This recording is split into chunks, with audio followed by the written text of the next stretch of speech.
How's it going, Giants fans? Welcome back to Fireside.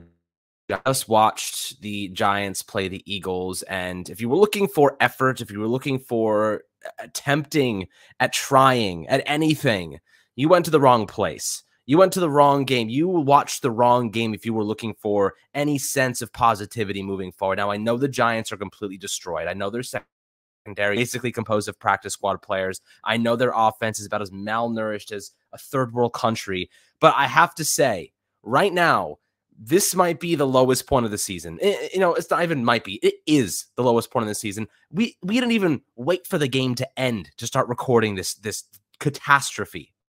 Okay, 48-14 right now. Somebody said to me on Twitter 2 days ago, we need to score at least 24 points. I said, sir, we need to score at least 35. Little did I know, we need to score at least 48 to make this even competitive. Okay, 48-14, guys. This is across the board the worst performance we've seen of the season. They're just so far from being a playoff contending team. They're so far from being a competitive team at all right now. The injuries, McKinney, Jackson, Sterling Shepard, Wandale, it's just too much. There's too much. There's too many injuries to go around. We cannot compete with this roster right now. And I'm putting a lot of the blame on the injuries. I think the coaching staff, they're Zion Gilbert's like a second string practice squatter, and he's getting snaps out there, man. Fabian Moreau, we scooped his ass up off the freaking free agent market a week before the season started. This is catastrophic level of play, okay? What we saw today was embarrassing. The Eagles are good. They're a very good team. Credit to them because they played well and they dominated a bad team, which is what good teams do. But the Giants didn't even show fight. They shot themselves in the foot so many times. You know, the Julian Love trying to intercept the passes, fourth down, bro, knock it down. I love Julian Love. Terrible mistake there. I mean, Evan Neal, Andrew Thomas, they both got beat up today pretty badly. Saquon Barkley is injured. I don't even know why there's no reason for him to play, not even as a decoy. The entire team was awful, aside from maybe 2 or 3 players, notably Isaiah Hodgins and Azeez Ojulari. And Kayvon Thibodeau had a couple nice plays too. But Anthony, I know you got a lot to say, or rather maybe not a lot to say at all. But right now, I am just morbidly depressed. I have to go drink a couple beers after this because I can't even think about this game. Yeah, cold one would go down nice right now. But taking a look at this game from the New York Giants perspective, what could you really do against this Philadelphia Eagles team? I mean, the Giants are just severely outmatched going into this game.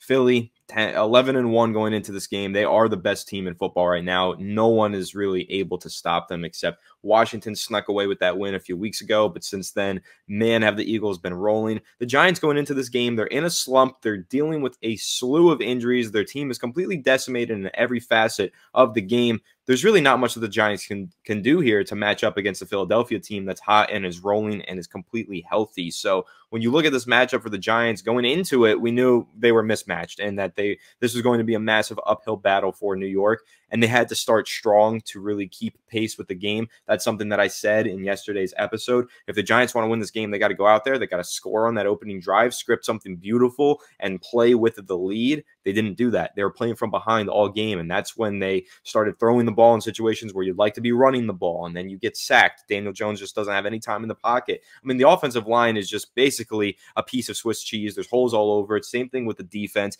The team is just obliterated with injuries right now, and it makes it really difficult for a coaching staff that I personally do believe in to go out there and win football games. It's kind of hard to coach a bunch of practice squatters and backups to try and win these games. One thing that I'll say, I thought Daniel Jones played pretty well considering the circumstances. You see how as soon as Tyrod Taylor enters the game, he gets sacked and fumbles. Daniel Jones, it's almost really impressive to say that he didn't turn the ball over in this game, a game where he was constantly under pressure, constantly under duress, getting sacked, getting hit, and throwing passes into tight coverage. I think that Daniel Jones played well, but it just isn't enough. Daniel Jones is not a superstar that's going to carry a team like this to winning a game like this against a team like this. So I just think when you look at the New York Giants, there's a severe lack of talent on the roster right now, whether you want to say that they always had a severe lack of talent or if that lack of talent has become far more severe since they've endured this unbelievable slew of injuries throughout the year. But right now, the Giants are in a tricky position. They still have 7 wins on the season. They're still in the playoff hunt. The tie helps them in a lot of tiebreaker scenarios for the playoff picture.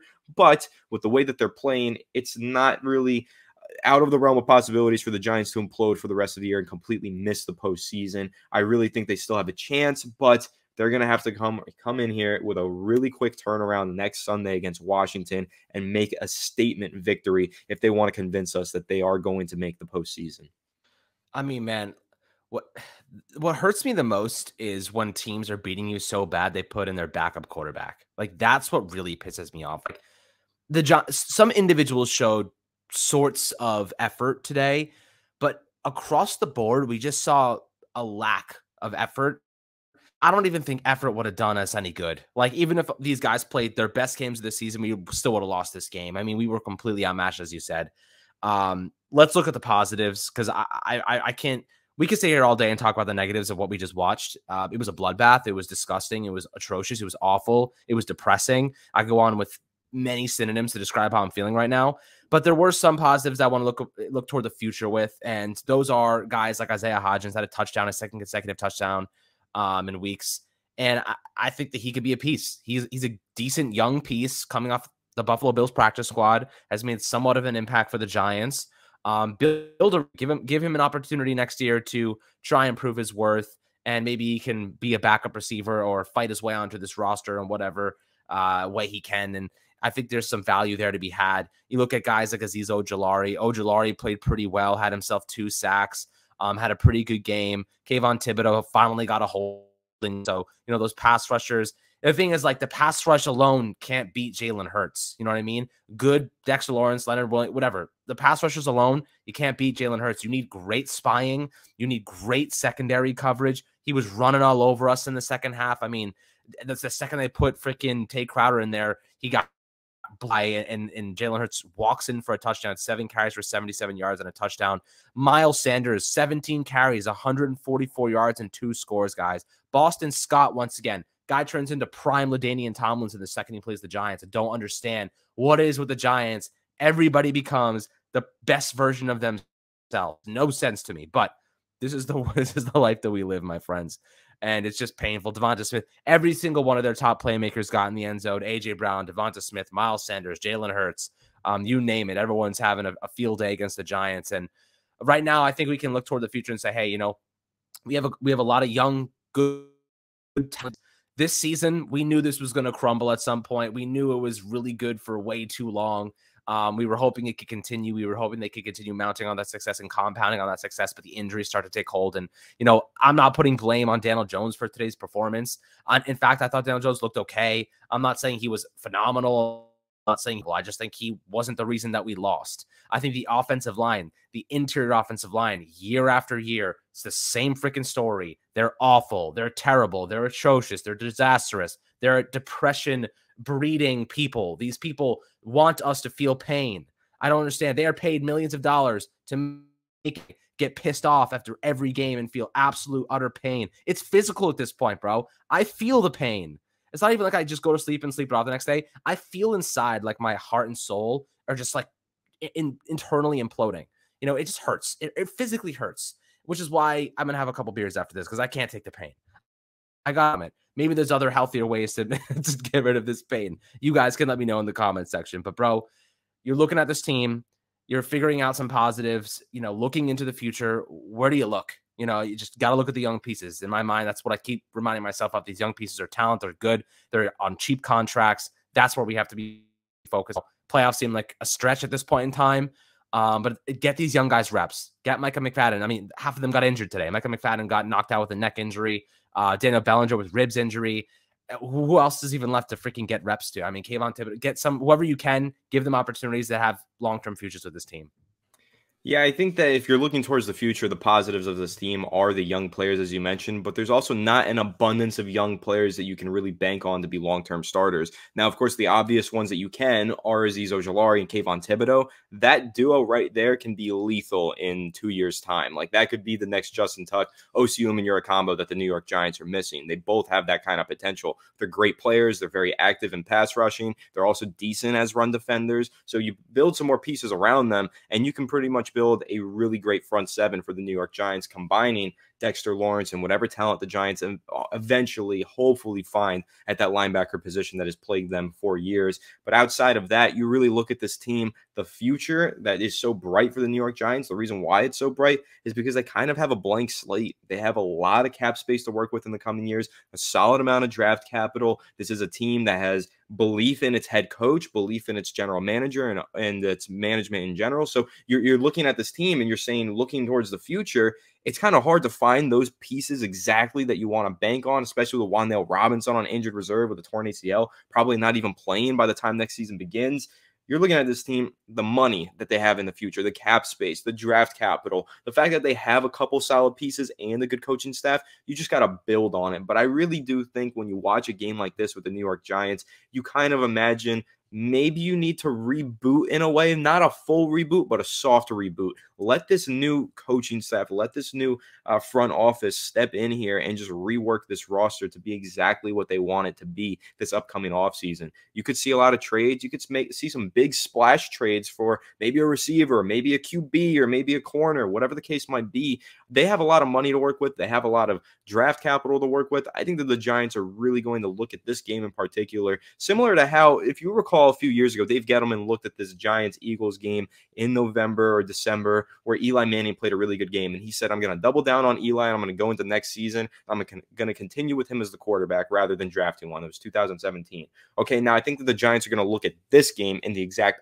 opposite mindset. I'm going to take this team and I'm going to have to rebuild it based on this performance, because this is just an ugly blowout from the Giants. They haven't scored 30 points in 3 years at this point. It's just been really, really difficult to watch the Giants offense get to work out there. And I think that, looking at this season, it's not over yet. The Giants still have a chance to make the playoffs. If they can win 2 of their next 4 games, they can still make it. Like if they beat Indianapolis, which is a winnable game, if they win this upcoming Sunday versus Washington, they're probably knocking Washington out of the race and taking that spot. And that's huge for them.